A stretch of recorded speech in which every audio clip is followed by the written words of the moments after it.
Karon. Kaya mo nga si Jesus. Uli na ka, Paul. Sige, hapit na. Insay nag-anak ni Jesus si Maria. Di ka mahulog karon nga si Maria Dios kay si anak ni Dios. Kuti pa sabot.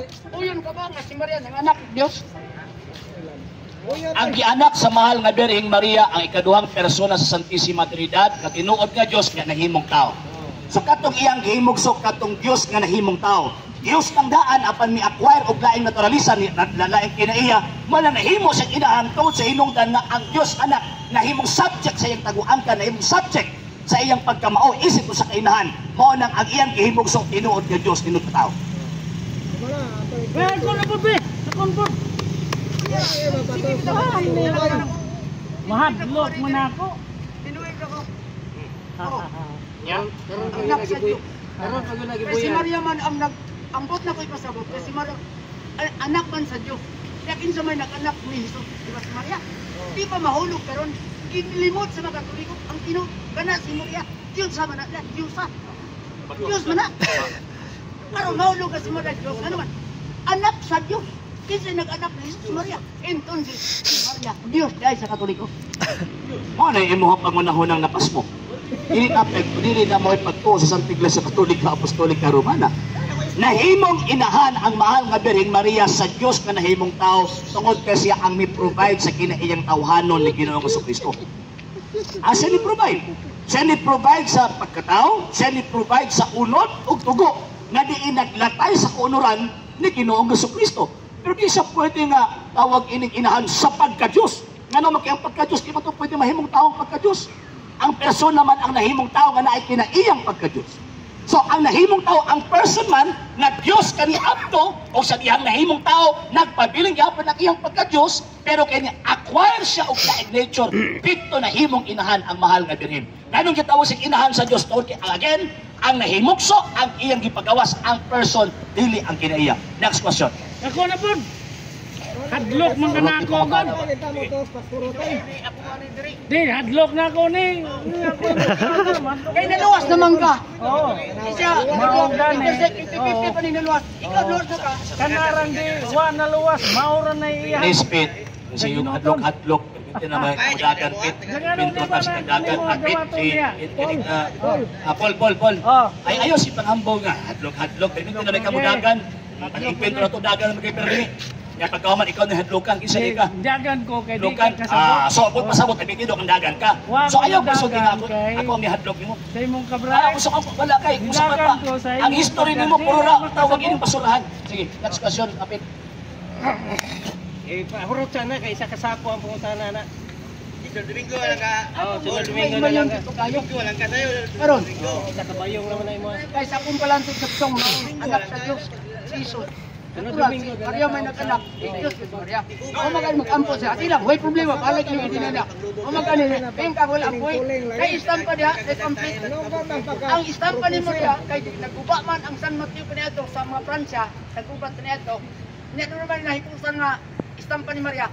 Kung siya order sa Papa kanito, ibutang na sa simbahan ni sa Rendin Turista aron pag-aampuan. Anana, naman na sa ilang istampita. Bahala kapila, hindi na sa Katoliko nga sila mo ako niya, watay mo. Si Juan Gapon. Oh, sige lang, sige lang. Wala kay bisan pag-iwala mo makampon nila. Puto bagsa ko. Kaya na may panultihon nga ang bakak balik-balikod ada ni adtong mga tawo nga nasa daw mahimo ng tinuod. Kanang gingon nimo nga gisot sa Papa ka term nga pag-ampo. Actually wala ko kapasa sa stampita. Pero duda ko sa iyahang tawag ini nga gikot kay siyempre ang sa Papa di man na pwede mo supak sa mga previous declarations nagipangdeklara sa mga konsilyo, ilabi nagipanguluhan sa iyahang mga gisundan nga mga Santo Papa. Ang Council of Trent nagtudlo o nagtugan, iyahang tawag ini nga official na naghatag og pagtulunan, walay Katoliko nag-ilag nagtuo o nagsimba sa ribulto isip among Dios. No, wala. So imposible nga ang maong Santo Papa may sulti nga pag-aampon isip ato ang Dios o diha diretto ang pag-ampon. No, dili na mao. And at the same time, it is a fallacy of argumentum ad verecundium. Buti pasabot niya na, you are not authorized to interpret our book or our tawag ining belief. Ano man, hindi mga Katoliko, ba't nga sinimpang kong na imong panabot sa pagtulo sa simbang Katolika, munang ato ang gitulid. Ano man, kaya ang Katoliko, siya man, Katoliko man ang statement, so dapat ang Katoliko mo ay mo pasabot concerning anak nga butang. Maka ng word nga pag-ampo, it refers to the image, refer na sa relative dolya or relative veneration. Hindi siya absolute. Kaya ang absolute veneration, it pertains only to the person, not to the thing. So, kana, unta, masabtan na mo ha? Okay, next question. Wala akong diyon. Sa kung saan na ito, pag ako sa rule issue ba, ayaw kayo malubag. Tupang kunjot, huwag yung pangutanan yung matupag anik. Huwag yun. Pero niya ay pangutanan. Palahi na sa mga medyo. Okay. Okay na gata yan tubag. Pag-ampo niya si Biblia. Kanang sa ngalan sa man sa anak sa Diyos Espiritu Santo gitundo ba na sa Biblia? Kana kamatuismo kamo sa ngalan sa man sa anak ug sa Espiritu Santo. Hindi niya gamiton sa pag-ampo. Kaya ang gitundo ni sa pag-ampo, ang manamo tapos malangit. Pero sa ngalan sa man sa anak sa Diyos Espiritu Murag Santo. Simpson Wala. yan ka. Kana gamiton lang sa pagpamutismo. Sa man anak sa Espiritu Santo. Pero malipat ko tao. Sa man sa anak sa Espiritu Santo. Bautismo di mo tanan. Dili oy. Ang pag-ampo nga gitundo ang manamo tapos malangit puro na. Karon, ay sa. Anak dagani mong mga pangutana ako nang tawas. Patubagas ako. Itudlo pa daw sa tawag ining sa Biblia. Itudlo pa daw na sa Biblia na gitawag og pagpanguros kung si pagtuon nimo anang Biblia, Book of Sacramentals. Kaya para ipabasa nimo ang tawag ining pagpanguros no. Nga naman kaya pagpanguros development ka na sa kinabuhi sa mga Kristiyano after na banhaw ang atong Ginoong Jesucristo. Kaya kani after sa first 300 years, simbolo lang man ang ilahang ginahimo. Magpadli sila sa yuta o cross. Ang uban, tawag ining magbutang o kahoy nga cross sa ilahang mga putan. Ang uban, ilahang itimaan. Kaya sumana pa ni San Pablo, Galacia Kapitulo 6, versikulo 14, wala ko ilaing gipasikarbo gawas sa cross sa atong Ginoong Jesucristo. O niya, kanap ilang pagpasikarbo, siyempre ilang ipatik sa ilahang gitawag og lawas. O pinaagi ni Ana, si bisan kinsa nagahimok ni Ana, dili ka mamahimong kaaway sa krus ni Kristo. Pilipos Kapitulo 3, versikulo 18. Mana after na banhaw si Ginoong Jesucristo, after misaka sa langit, ang pagpanguros na himong kinabuhi sa mga Kristiyano at that time, kumana nasuwat ang Biblia. So dili ka to pwede na iduwag na sa Biblia. Pero based sa mga statements sa mga early fathers, after sa tawag ini mga apostol, tataw-kinaw ang nakasulat sa ilang mga statements na ginagamit na nila ang pag-sign of the cross sa panahon na diin sa panahon nga nahitabo ang itawag og persecution. So at that time, mo na kita mga Katoliko dita mahadlok manguros.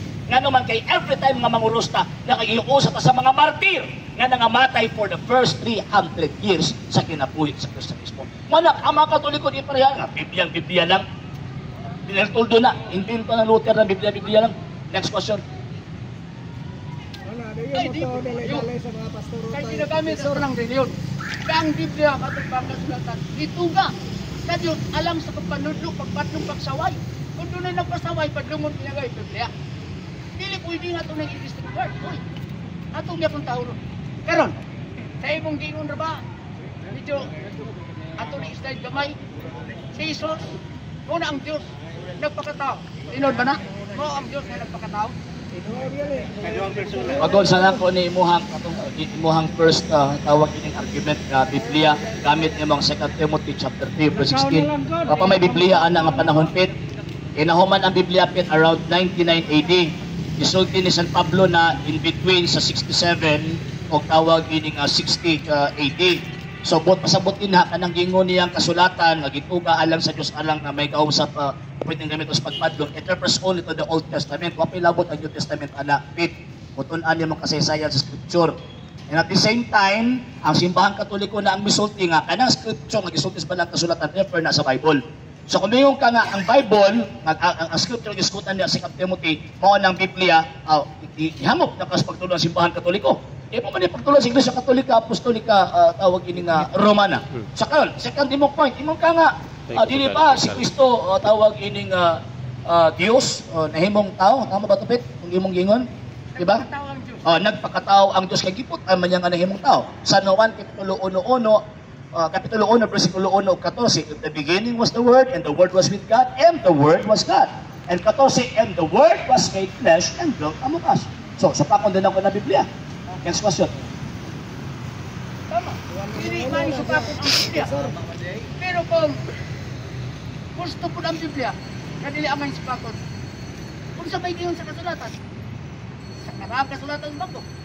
Ang Diyos walay pagkausap nilandong sa pagkabalhin. Kana bang pagkatao, wa ba masab? Sama niya ng tubig, pag maayos na, bugahe, sulit na. Niya, water pa ba? Dili na. Ang Diyos walay pagkausap nilandong sa pagkabalhin. Ang pangutana karon, ang Diyos sa langit, nagpagkatao, nausap wala. Kaya ang Diyos Espiritu, ingon si Jesus, ako mo ang Diyos Espiritu, walay unod ug bukog, karon nanay unod ug bukog. Wa ba mausap ang Diyos? Di ba binuang na yung kasulatan? Wala kingon. The Bible is the most dangerous book on earth. O mao nang katiha. No, dili. Ang dangerous anak na nagbasa nga away sabot-sabot. 2 Peter chapter 3 verse 15 to 16 na ay mga butang nga malisubsabot gisulat ni San Pablo nga ginatuloy sa mga walay alamag sa mga matutuhon nga mo'y magbitbit kanila sa ilang ugalyong kalaglagan mo ni Speed. Karon ingon pa siya nga wala may pagkausap sa diyang nahimo ng tao si Kristo. No, wala kitawag og pagkausap. Nga naman kay sumala pa ni San Pablo Hebrews chapter 13 ingon pa niya, Christ is the same yesterday at today, today and forever. Wala siya gitawag og pagkausap, imo ipausap. Ni-acquire lang siya og laing nature. Ingon tag pausap man gud, ingon mo kanina katong ice, nahimo siyang ice, ngano nature ni nawala yung pagkatubig. Dili na tawag anong nature ng tubig ng ice. O, papahumok ka na. Paghumok ka na tubig. Wag gihapon usa ka pa incorrect tawag in comparison sa ato ang istorya concerning Christ. Kaya si Kristo ni acquire og laing nature. Ang sa imo ang imong example ang ice. Ang ice wa man siya nag-acquire laing nature. Oh, tubig ramang gihapon sa nagpabilin, si Kristo lahiman. Tinuod ka Diyos ni acquire og laing nature nga pagkatao mo na nakita sa kani ato di makita karon nakita na. Kung ano man tungod kay ni acquire siya og naturalisang pagkatao. Sa hindi pa po nakapag-follow sa mga pages po natin, i-follow nyo po yung mga pages po natin, RJ Horolanciano II, TV Apolia Punto Argumento page, Kuya Apologies TV page, and RJ's Vlog 2022. And pwede rin po kayo mag-send po dyan ng Facebook stars. And also, sa atin po mga channels, sa hindi po nakapag-subscribe, i-subscribe po ninyo yung mga channels natin, The Lay Catholic, Apologies International Official, RJ Sano II TV, Kuya Apologies TV, and Barrio Kawayan Religious Forum. And pwede rin po kayo mag-send po dyan ng super sticker, super chats, and super thanks. And maraming salamat po sa mga kapatid at mga Katoliko na ulis pong tumutulong sa programa po natin. Maraming salamat po. Nang dahil po sa tulong at suporta po ninyo, ang programa pong ito, until now, andito pa rin po sa social media. And until now din po, nangangailangan pa rin po tayo sa tulong at suporta po ninyo dahil wala po kami magagawa rito mga sir, mga ma'am, kung wala po yung tulong at suporta po ninyo. Sa gusto pong tumulong, sa gusto pong sumuporta, pwede po ninyong ipadala ang tulong at suporta po ninyo sa pamamagitan po ng ating mga account numbers dyan po sa ating pong screen. And pwede nyo po kaming i-message sa ating pong page kung via remittance po yung papadala po ninyo. Maraming salamat po in advance.